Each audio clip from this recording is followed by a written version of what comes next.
Ya, oye, a propósito de 23 de septiembre, que se presenta la acusación constitucional contra el ministro Matus, el 23 de septiembre también se cumple un nuevo aniversario de la muerte de Pablo Neruda. Este 23 de septiembre, 51 años ya de la muerte de Pablo Neruda, que según este libro no es una muerte producto de su enfermedad, ¿no? Un cáncer a la próstata, sino que es el asesinato derechamente de Pablo Neruda, el motivo, la oportunidad, el encubrimiento y también el arma homicida de un libro escrito y una investigación también dirigida por el sociólogo Francisco Marín Castro. ¿En qué se basa Francisco Marín para señalar derechamente que Pablo Neruda no murió de una causa natural luego del golpe militar en un centro hospitalario?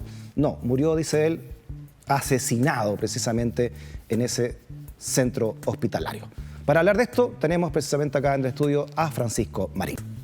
Muchas gracias por la invitación, muy contento de estar nuevamente en tu gran programa y junto al equipo de Vía X.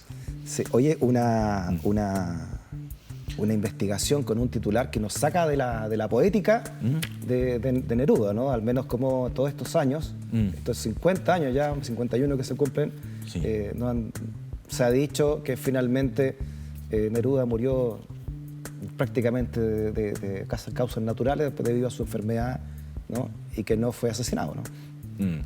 Sí, pues en el fondo se ha consolidado una historia oficial que está totalmente manipulada de principio a fin, como demostramos en cada uno de los aspectos que hemos desarrollado a partir de la larga investigación en el caso Neruda, que comenzó en mayo de 2011, cuando publiqué el reportaje Neruda fue asesinado en la revista Proceso de México. Ese que veíamos recién en pantalla, ¿no? Sí, Neruda sí, fue sí, asesinado. sí. Esto lo publicaste, tú dices, en el 2011. Sí.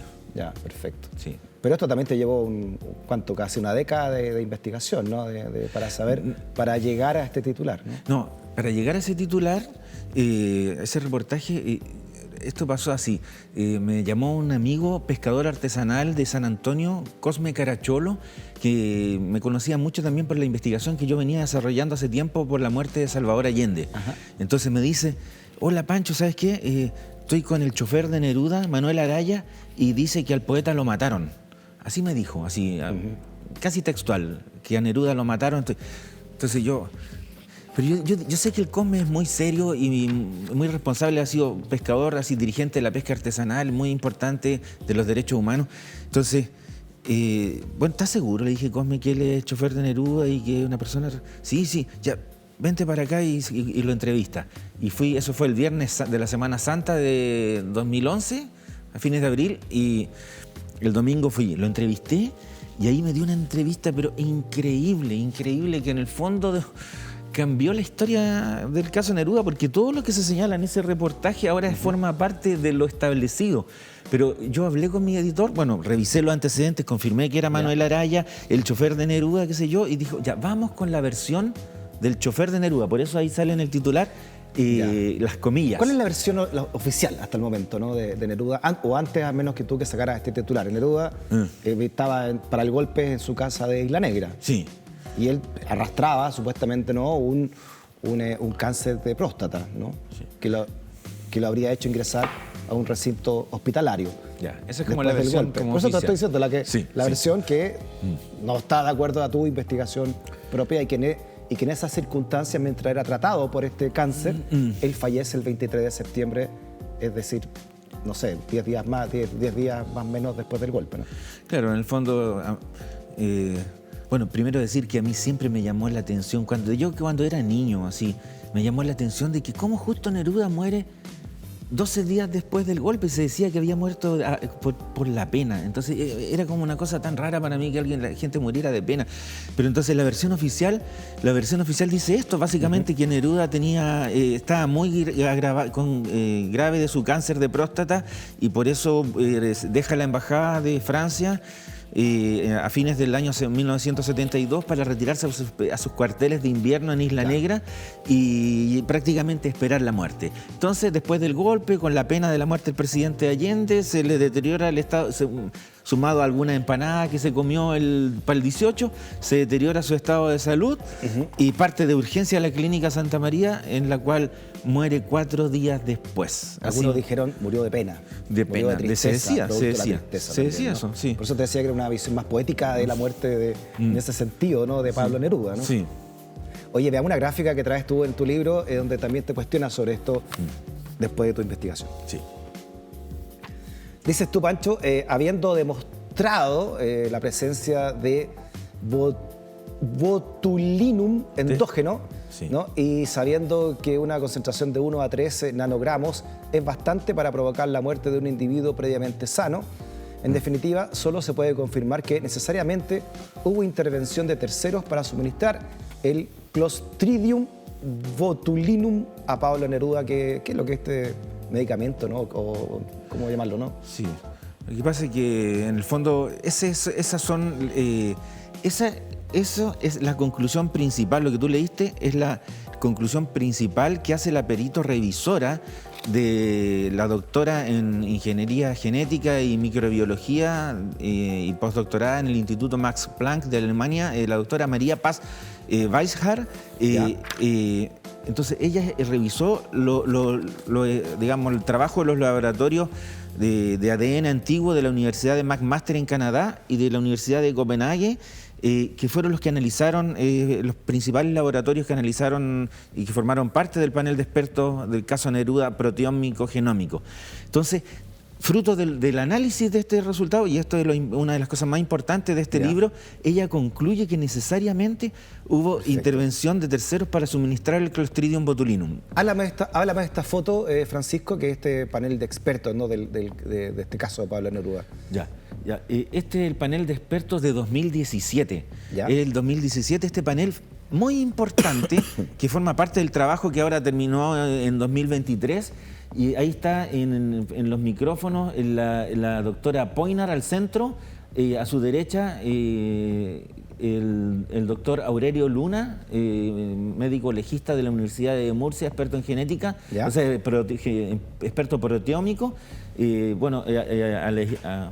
Un poco más a la derecha de la foto de chaqueta blanca está el doctor Cristiano Rego, que era el coordinador de ese panel de expertos, y ahí está, más atrás la doctora Gloria Ramírez, que después fue la coordinadora del panel, y algunos otros miembros. Lo importante entonces tú me dices que la señora que está sentada al medio ahí sería es María Paz Weishar. No, ahí no está ella. Ahí no está ella. Perfecto. Sí. Este dato nuevo, entonces el que te hace a ti escribir este libro, ¿no? Sí.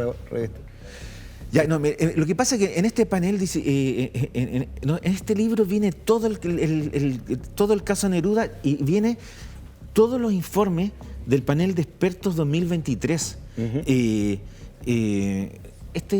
El 15 de febrero de 2023 se le entregaron a la jueza, a la ministra en visita Paola Plaza, que sucedió a la cabeza del caso Neruda al ministro Mario Carroza, se le entregaron los distintos informes del panel de expertos, los que nunca habían sido dados a conocer, salvo en este libro, y por primera vez se dan a conocer en este libro.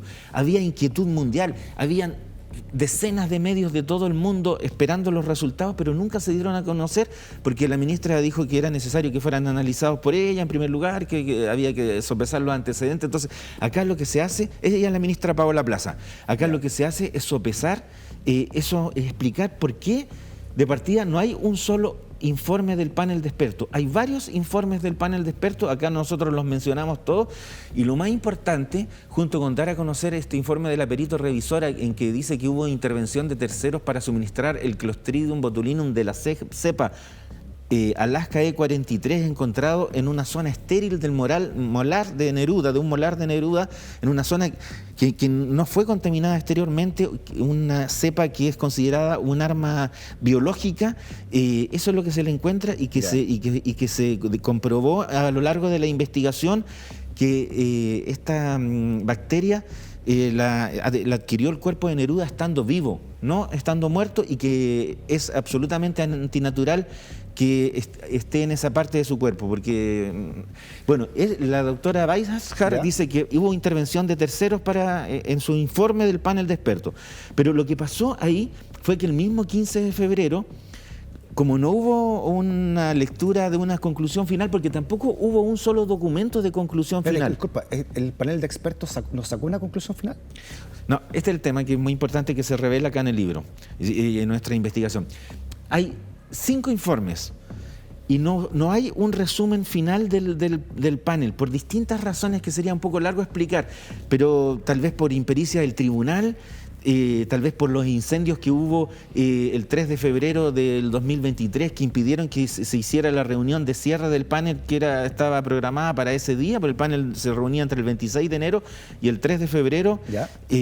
Tal vez por otras razones, solo hubo una reunión final telemática básicamente, salvo que estaba la ministra con la coordinadora Gloria Ramírez en el tribunal. ¿Ya? La mayor parte de los peritos estaba todo en distintos países, en Canadá, Estados Unidos, Dinamarca. Entonces no se llegó a un documento final. Pero ¿qué es lo que sucedió?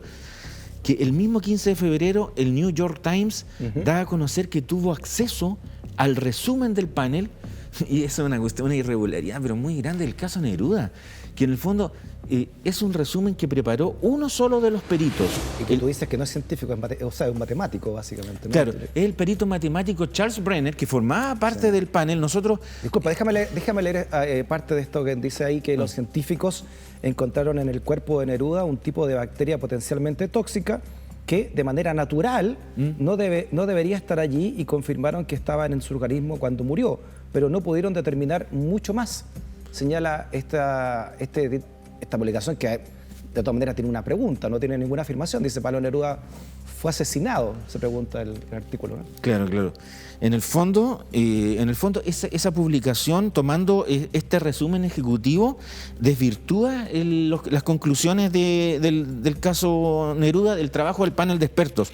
Esta nota, como señalas tú, dice eso, que no pudo concluir si le inyectaron la bacteria o si en cambio provenía de alimentos contaminados. Y además contiene declaraciones del perito Brenner, donde señala que el botulismo es el veneno más potente que existe para los humanos. Por tanto, la mención de una persona que muere con la bacteria botulínica es espeluznante. Es increíble, dijo Brenner, miembro del panel de expertos. Sin embargo, la verdad, añade él, es que algunas cepas botulínicas no producen la toxina, y en este caso no había pruebas claras de que así fuera. En los humanos, la bacteria botulínica tóxica suele ser resultado de comer pescado podrido. No tenemos muchos asesinos, pero sí muchas muertes por botulismo. Eso sale también en la nota del Times. Esto era un disparo así a la médula de la investigación del panel de expertos, y esto tuvo mucha importancia en el caso Neruda, porque después, por ejemplo, por darte un ejemplo, el ministro de Justicia, Luis Cordero, viajó a España, y cuando le consultaron por el caso Neruda, meses posterior al panel a septiembre, o sea, febrero del 2023, a mediados del 2023, le preguntan, y él dice que no hay conclusiones, que la información disponible, es decir, esta es la información disponible, la que publicó el Times. O sea, quedó como una verdad lo que dijo el Times. Quedó como que el panel de expertos no había demostrado nada. Y en septiembre del 2023, la ministra Paola Plaza cierra el sumario. En ese contexto, sin imputados... Espérate, disculpa, ¿qué importancia tuvo este artículo del New York Times para que la ministra Paola Plaza cerrara entonces el sumario sobre la muerte de Neruda, crees tú? O sea, yo diría que la unión del resumen preparado por Brenner, que la ministra lo destaca muy bien en el expediente como muy resumen del caso, más la publicación del Times, dejó en la opinión pública la idea de que el panel de expertos no había concluido nada. Pero aquí damos a conocer, en el libro, damos a conocer una feroz discusión que se generó ese 15 de febrero entre el perito Brenner y el jefe del laboratorio de ADN antiguo de la Universidad de McMaster, Canadá, Hendrik Poinar, en que, Brenner dice que, como solo se pudo descubrir un tercio del genoma del Clostridium hallado en el molar de Neruda, no se puede concluir nada. Entonces, Poinar le dice, pero no puedes ser tan simple en tus conclusiones, y no te estoy diciendo que seas una persona simple, porque en el fondo prácticamente lo trata como así, no quiero decir una palabra fuerte, pero lo trata muy de simplón, y le dice, es cierto que no se encontró la bacteria completa porque han pasado 50 años, pero sí a través del método de secuenciación de última generación que ocupa el laboratorio de McMaster, que es vanguardia en esta técnica validada a nivel mundial, se pudo reconstruir la bacteria completa. Y tanto en Canadá como en Dinamarca se encontró la misma cepa de bacteria, Alaska E43, que es considerada la cepa del tipo más letal de todas las toxinas botulínicas. El Clostridium botulinum es una bacteria que produce la toxina botulínica, que es altamente letal. Y en el molar de Neruda se encontró la más letal de todas. Entonces, eso es lo importante. Entonces, Poinar le dijo, tú no puedes desvirtuar toda la investigación con ese comentario tan sencillo. Entonces, eso no sale en el reportaje de Brenner, pero además eso es importante. Eso fue la discusión del 15 de febrero, el cierre del panel, lo que les estoy contando. Pero entonces disculpa, es que entre las cosas que tú estoy leyendo acá, desmiente a propósito de lo que tú me estás diciendo, es finalmente que Neruda haya tenido una metástasis cancerosa. No hay antecedente, al menos que así lo prueben, y tú citas acá un hospital Cochin de París. Ya, sí. Para concluir solamente voy a ese punto. Entonces, nosotros publicamos en el libro el resumen de Brenner, que se interpretó como si estuviera supuestamente firmado por todos los peritos de expertos, por Canadá, por Dinamarca, por todos los expertos del caso de Neruda. ¿Ya? Pero acá en el libro sale tal cual como está anexado al expediente este resumen de Brenner, y sale con los nombres de Poinar, de Niels Morning, que es de Dinamarca, y qué sé yo, y los otros peritos, pero no está la firma. Está el documento. Pero eso sería muy irregular. Y habría, me imagino, alegado, o al menos los que les pusieron la firma o lo hicieron parecer que firmaron, si no. Yo creo que sería súper interesante que fueran entrevistados de una vez por todas, porque la jueza. Pero tú no lo preguntaste a ellos. Yo les entrevisté a ellos, yo los quise entrevistar y no me dieron la entrevista porque ellos tienen una prohibición por secreto. Hay un juramento de sigilo que la ministra Plaza le hizo firmar a todos los peritos del caso. Entonces, nadie puede hablar. Incluso hay un documento de los artículos, por ejemplo, de McMaster. Ellos le pidieron a la jueza el 15 de febrero del 2023 autorización para publicar este artículo, que es un documento científico de alto nivel. Te entiendo. Tú me estás diciendo que por obligación de la jueza. Ellos no pueden hablar. No pueden decir, no, ¿sabes que yo no firmé ese artículo? No te estoy diciendo eso. Al menos que ellos no pueden referirse. De acuerdo. No pueden referirse a su investigación en forma pública, más allá de lo que ya entregaron al tribunal, del informe que entregaron al tribunal. ¿Ya?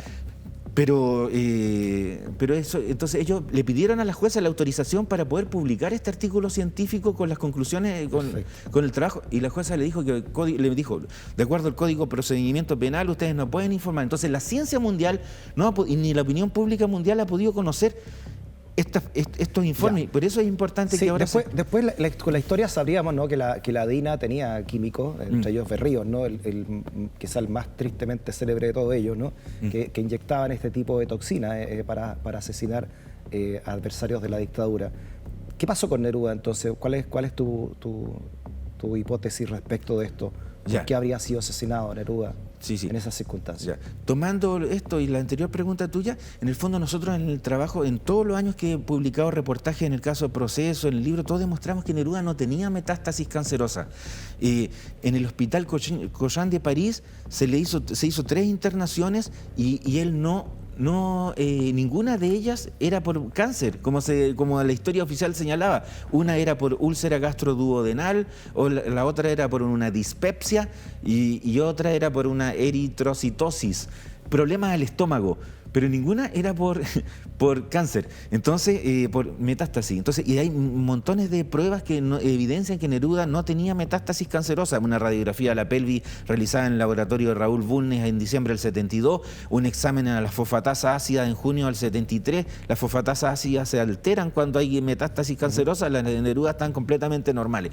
Es decir, y además en Neruda, cuando estaba en la Clínica Santa María, de acuerdo a lo que declaró el destacado y emblemático embajador Gonzalo Martínez Corbalá, que iba a rescatar a Neruda. Sí, eso fue público, sí. Claro, iba a rescatar a Neruda, porque Neruda no solo muere 12 días después del golpe, muere 12 horas antes que saliera el avión que lo iba a rescatar de la muerte.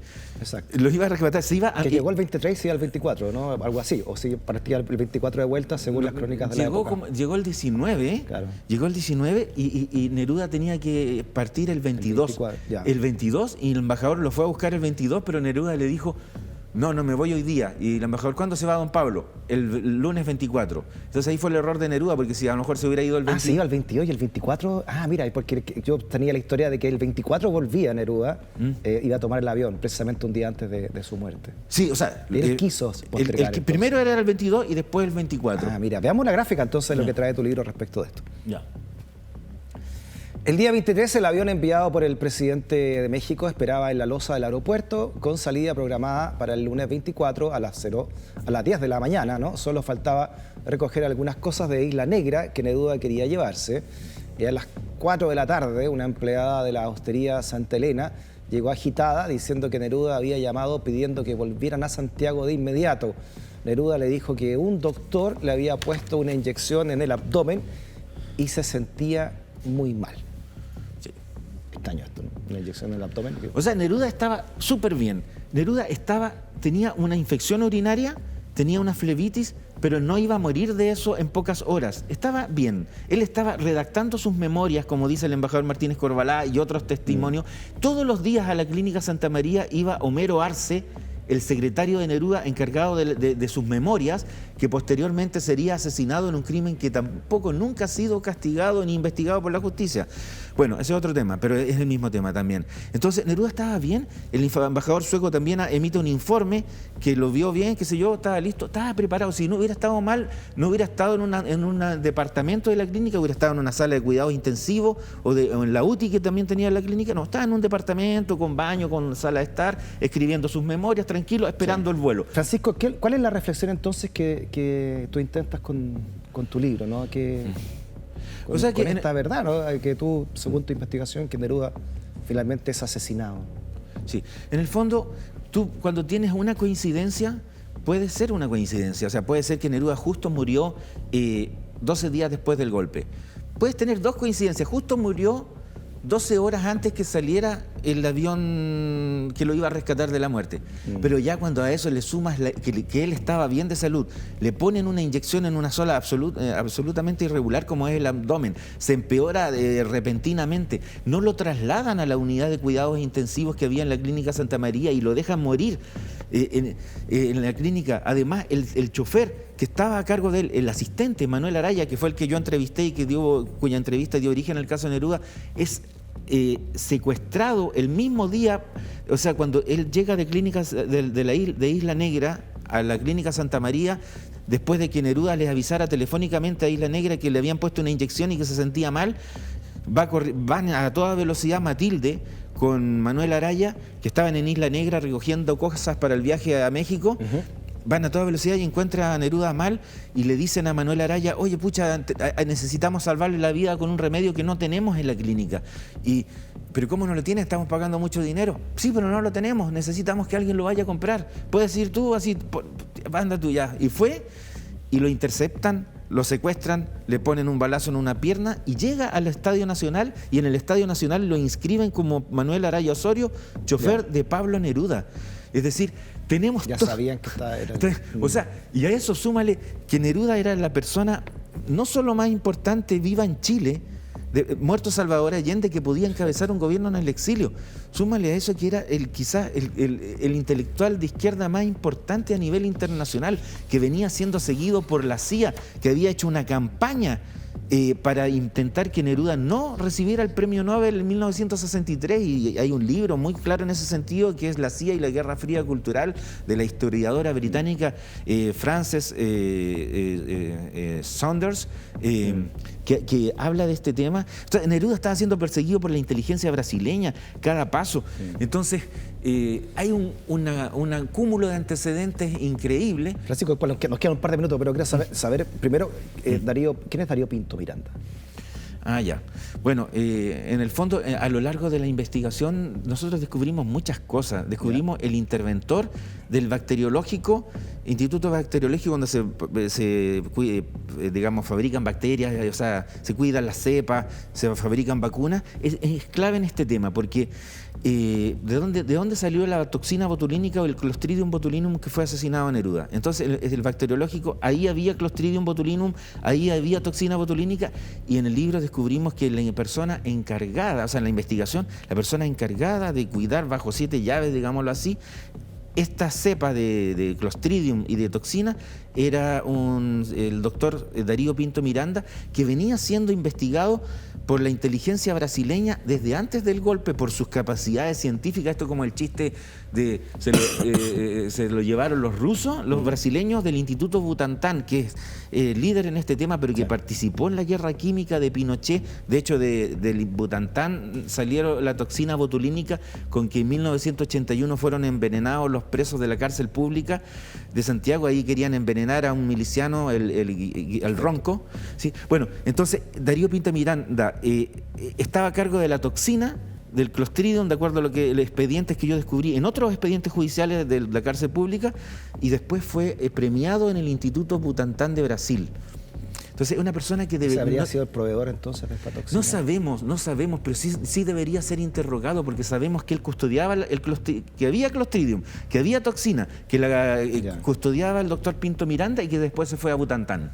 Nos queda un minuto. ¿Cuál es la visión de la Fundación Pablo Neruda respecto de todo esto? Y por otro lado, de la familia de Pablo Neruda. ¿Qué es lo que opinan, no? Fundación primero y familia después de estas investigaciones. O de si Neruda realmente fue asesinado. Ya, bueno, el tema de la fundación en materia del caso de Neruda es súper lamentable. Hay que decir que Matilde, así en resumidas cuentas, cuando fue la muerte de Neruda, dio algunas declaraciones que daba a entender que Neruda estaba bien. Esas fueron ocultadas por la Fundación Neruda. Yo las cito en el libro, una entrevista a la televisión española, donde dice: pero si Pablo estaba bien y no estábamos construyendo una casa en Locurro, ¿para qué íbamos a hacerlo si se estaba muriendo? O sea, él ya en vida hasta dio una conversación que dijo que Neruda había sido envenenado por una inyección. Pero también ella se alió con Juan Agustín Figueroa, que es el que creó la Fundación Neruda y que era muy cercano a Ricardo Claro, que era gran empresario y financista de la DINA. Entonces Matilde generó, no con gente vinculada al Partido Comunista ni con cercanos a Neruda. Ella en la misma noche del 23 de septiembre despidió... Oye, dejarte un dato. Yo, a propósito de Fundación Neruda, que es la que mantiene las casas Neruda, fui a la Chascona, la que está aquí a media cuadra. Sí.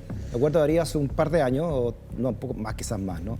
Y en los audífonos que te pasan para escuchar cada una de las salas, en un audífono hablan de gobierno militar. La Fundación Neruda. No te hablan de dictadura, se hablan de gobierno. Por supuesto que se estampó ahí una referencia en ese libro con cómo una casa Neruda, para todos los turistas que llegan, van a decir gobierno militar y no dictadura militar. Oye, pero para terminar la idea... tenemos que irnos. El caso todavía está abierto, se reabrió este año, ¿no? En febrero. ¿En qué consiste eso? ¿Hacia dónde va el caso aún? Ya, perfecto. No, para terminar la idea de la familia, por el otro lado, ha cumplido un rol relevante en el caso de Neruda y ha sostenido. O sea, por un lado, la Fundación ha querido que se cierre la investigación, pero la familia ha impulsado el caso de Neruda. El caso se cerró, o sea, la investigación, la jueza en primera instancia la cerró en septiembre del 2023, pero a solicitud de los querellantes que apelaron, la Corte de Apelaciones reabrió la investigación en febrero de este año 2024. Y la Corte ordenó una serie de diligencias, entre las más importantes, una metapericia que analice toda la investigación científica que hay en el caso de Neruda, y también que se llame a declarar al jefe de la guerra, digamos, bacteriológico-química de la dictadura, al jefe del laboratorio, digamos, de químicos, Eduardo Arriagada Reren, que está condenado en el caso de los presos de la cárcel pública, pero que tiene que declarar, porque es muy probable que él tiene que saber el caso de Neruda. Y finalmente quiero decir que en el libro y en la revista Proceso nosotros publicamos un audio, un telefonema, en que el químico de la DINA, Eugenio Berríos, conversa con el agente de la DINA, ex agente de la DINA, Manuel Pérez Santillán, alias Tata, en 1991. Tienen una conversación telefónica. Berríos grababa sus conversaciones telefónicas como hacía Vladimiro Montesinos en el Perú. Entonces, y le dice: pucha, esto me pasó por ser más papista que el Papa. Esta historia es de película, voy a vender el guión. Yo un día le llevo algo al coronel Haro, que trabajaba con el general Baeza, y después un avión partió y alguien se quedó abajo. Muy bien. Se nos acabó el tiempo, interesantísimo, ¿no? Este análisis que haces también. y a ver si con esta reapertura del caso se conocen más antecedentes también de esa comisión de expertos que tú dices, cómo se firmó, que no se llegó a una conclusión como comisión como tal, como has explicado en esta entrevista, Francisco. O sea, conclusiones parciales y que apuntan al asesinato, pero... Esta Vice Ar, ¿no? Esta experta que señala algo completamente distinto sobre esta toxina. Gracias por haber venido a dejarnos esta reflexión también cuando se va a cumplir en poco tiempo otro aniversario de la muerte o asesinato, como tú dices en tu libro, de Pablo Neruda. Muchas gracias. Hasta la próxima, que estés bien. Gracias, que estés muy bien. También gracias por la sintonía y por ser parte de esta comunidad del pensamiento. Nos encontramos mañana, siempre por Vía X. Chao, chao. Oye.